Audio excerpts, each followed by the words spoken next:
Okay, so I was helping out one of our colleagues on this homework problem, Chapter 8, Number 20. And I realized this problem is a bit harder than I had first suspected.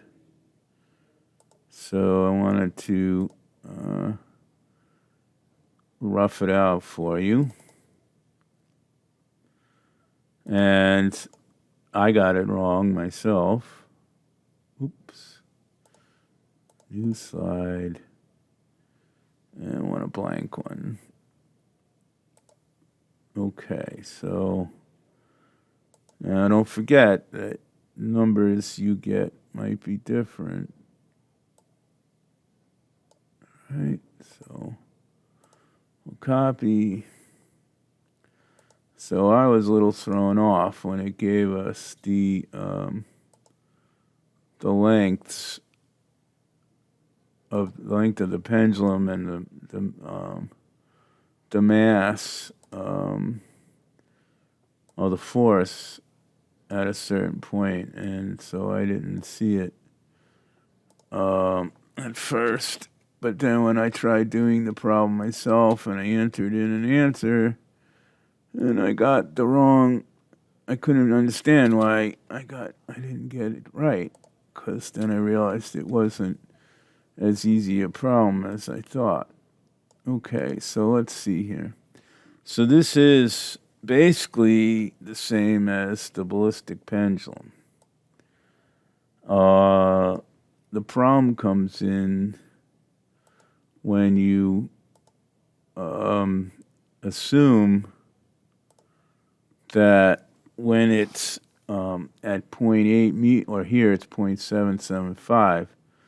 So you start out with the block and you have the bullet coming in, and V bullet initial.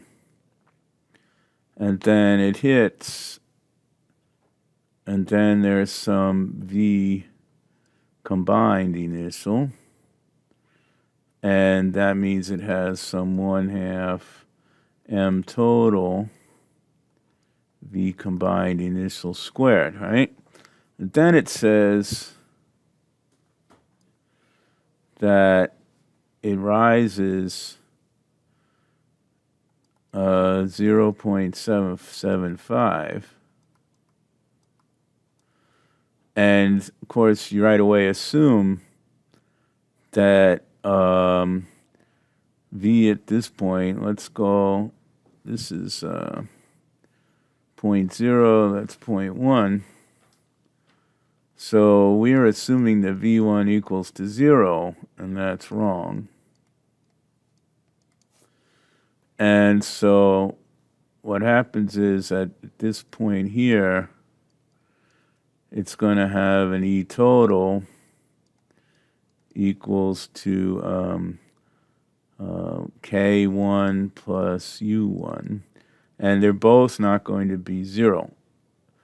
I mean, the standard thing to get the velocity down here is to say that K0 plus U0 equals K1 plus U1. And you just say, oh, that's 0.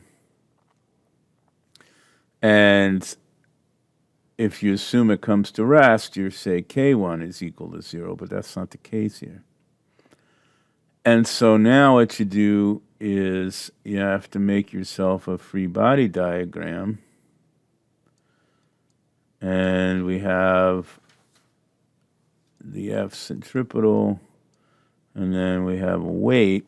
So the real forces, and I always say you need 2 of them, right? So now you need one for the components, tension, and the F centripetal plus W parallel. And W parallel is, well, let's see. I don't go with SOHCAHTOA. I say, all right, I know it's got to be equal to W times cos or sine. And so I see that when theta equals 0, the parallel to the string equals to W. So that means that it's got to be the trig times theta has to equal 1, and theta is equal to 0, so that means it has to be cosine.